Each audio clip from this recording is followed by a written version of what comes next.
Like I said, we haven't seen this since 1969, but long before any of these guests were born. Wages are up, unemployment down, the lowest level since, as I said, 1969. So are young people in particular feeling more upbeat about this economy, maybe their own job prospects. Ruby Media Group's Kris Ruby, Business Insider's Kate Taylor, and my wingman, Blood in the Streets author, Dion Baya. Dion, what do you think? I think it's very good. I mean, it's very positive news for everybody to see this happening and that we have jobs and people are working. And I think it doesn't seem like it's being reported as much as it could be, like that there's like an agenda to kind of hide it. But it's strong. Do you feel when you talk to your friends or colleagues, do they share that sentiment? It's strong. I think that some people, especially people who graduated college and it was a hard time getting a job, you still have this almost chip on your shoulder where you're always like, okay, when are things going to turn? When are things going to go back? I still have my, and I graduated college. Yeah, I know. No, but I think that some people, it's still like a mental block where you always expect things to turn around. And maybe that's why people don't perceive things to be going as well as they could, because they're like, but do you feel more emboldened? Like, did you talk to people who feel more emboldened? Yeah, I have good job prospects in a lot of places. Yeah, so, I mean, I speak to millennials, and what I hear them saying is they're applying for a lot of things. So on the one hand, this job report is great, but I always say as a backup, considering incorporating yourself. So you're not necessarily too dependent on That's these. Interesting. Yeah, I mean, I'm a big pro of people becoming entrepreneurs. All right, so young people have a right to feel those because, you know, I think many of you were burnt by the meltdown and everything else. You saw what happened to your parents or whatever, or maybe yourselves. You were like 9 at the time. But my point is that that is ingrained in a lot of young people's memory, right?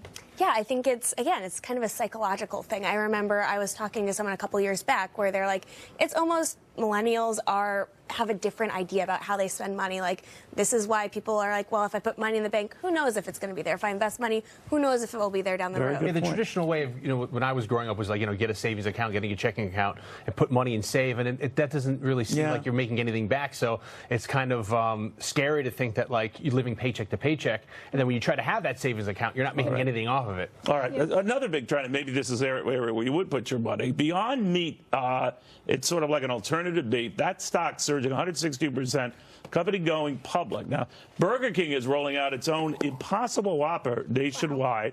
So this meatless trend is certainly out there. And people are saying it tastes just like the real thing or whatever.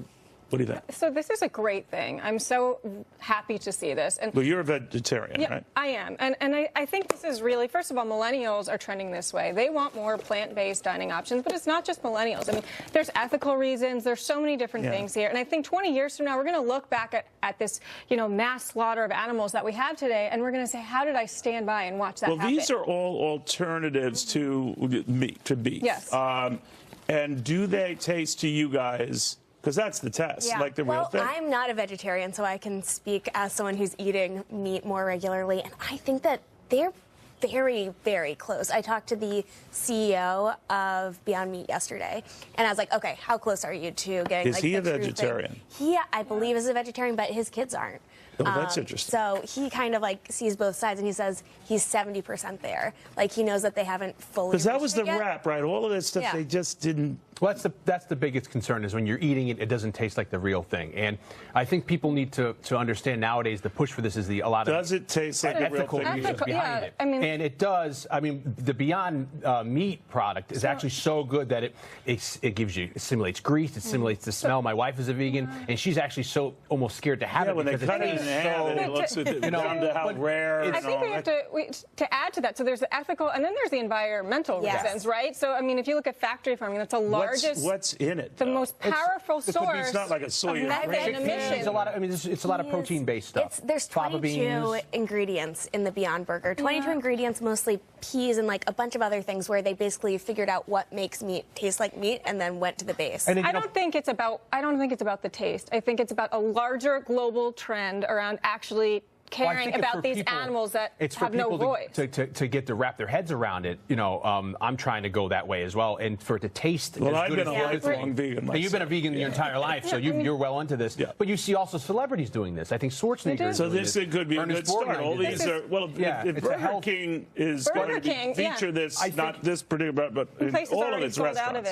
Yeah, and overseas in places like England and stuff, they're very ahead of us with this. They can't stay silent. I think that's the biggest thing is that for the ethical reasons, once with social media and online, when you see the treatment No of some of chemicals these in any of this animals stuff, in right? It's all slaughterhouses, natural, you realize that, you know. protein, But there's soy. natural Yeah. flavors which can be Yeah. considered chemicals. Yeah. Okay. Yeah. But I don't know. Would you I don't like think- some? Would you No, like? because I'm thinking soy and green and no reaction. No, it's made of people. Yeah, all right. Guys, thank you all very much. Sorry for the truncated time. We have a lot more coming up.